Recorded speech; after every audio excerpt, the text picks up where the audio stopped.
On today's program, we have battles going on across the sports card landscape.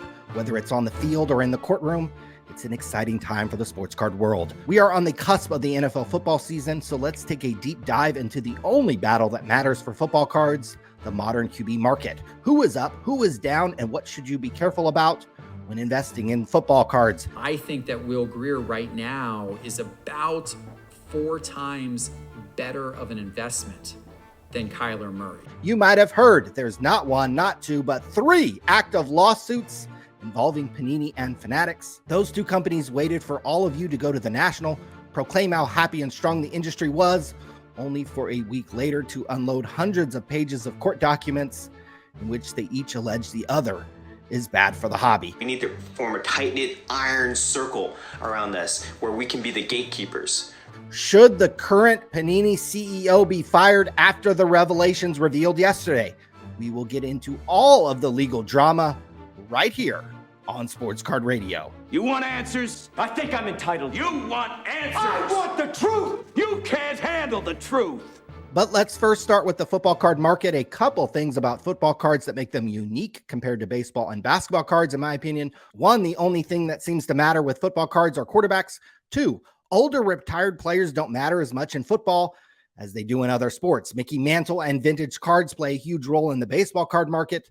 Michael Jordan and at least a half dozen Lakers play a huge role in the basketball card market. But with football cards, unless you're Tom Brady, virtually nobody plays a huge role in the football card market unless you are a current quarterback. Even QBs that were considered top 10 just 5 years ago aren't relevant in football, much less card collecting anymore. Take a look at the 2018 PFF quarterback rankings. Drew Brees, Andrew Luck, Phillip Rivers, Tom Brady, and Matt Ryan are all basically retired. Go to a card show and tell people you're investing in Russell Wilson or Baker Mayfield and see what kind of looks that gets you.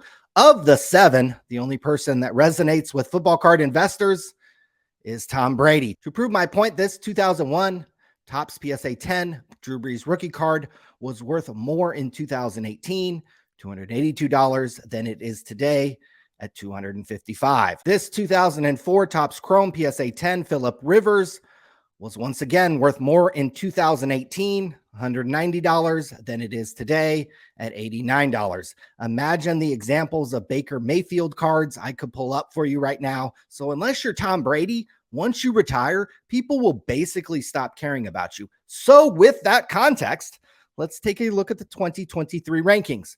Only Aaron Rodgers and Patrick Mahomes appear on both the 2018 and 2023 top 10 list. That alone makes any kind of long-term investing in football cards a very risky proposition. Maybe take a flyer on Ryan Finley and Jordan Ta'amu. In the last 12 months, not surprisingly, you've seen Jalen Hurts and Patrick Mahomes cards go up in value. They were the 2 quarterbacks in the Super Bowl. Everyone else, including Allen, Burrow, and Justin Herbert, have gone down in value in the last 12 months. But over the last 3 to 6 months, you can find cards of all the top 10 quarterbacks going back up in value as collectors and speculators position themselves to start the season. Literally, even Dak Prescott's 2016 Silver Prism rookie card is up 28% in the last 6 months. Where you've also seen some price movement are in quarterbacks lower down on the list.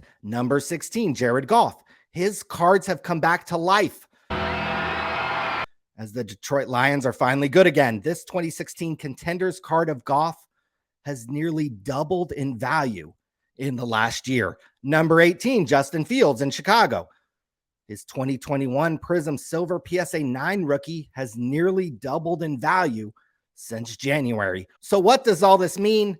I think all starting quarterbacks are good short-term flip opportunities. Long-term, I think for Allen, Burrow, and Herbert, they will have to literally win a Super Bowl for their cards to go up any significant value. But I am curious in your thoughts. I have been buying a certain QB's cards.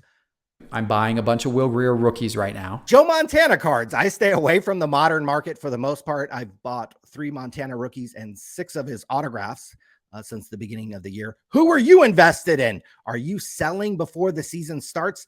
Justin Fields and Jared Goff cards have doubled in value since January. Makes it fun flipping these cards when you do see that kind of price movement from guys outside of the top 10. Are you selling? Are you dipping? Yeah.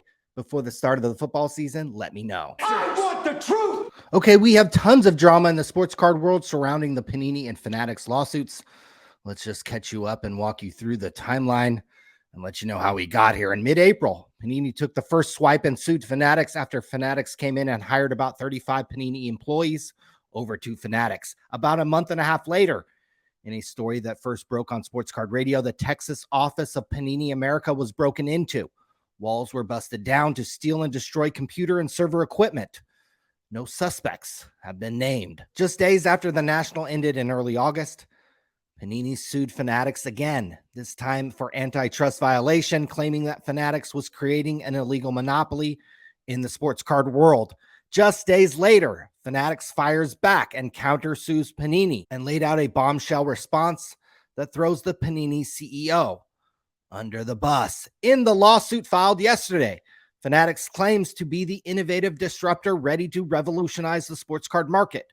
And they say that Panini is the lazy incumbent who has been trying to sell their business for years. In fact, the basis of the latest lawsuit is that Fanatics claims to have come to an agreement in principle with Panini in the spring of 2022 to effectively obtain the licenses to make NBA and NFL cards early from Panini America. Fanatics would have paid Panini a handsome sum of money, likely hundreds of millions of dollars, for Panini to forego the remaining years on their card licenses. Fanatics is claiming they lost tens of millions of dollars because the deal didn't go through. They also claim that Panini CEO Mark Warsup used made-up sales figures and profit projections that Panini and Fanatics were using to consummate a deal. Astonishingly, on 5 separate occasions, the Panini CEO admitted that Panini had 2 sets of profit projections.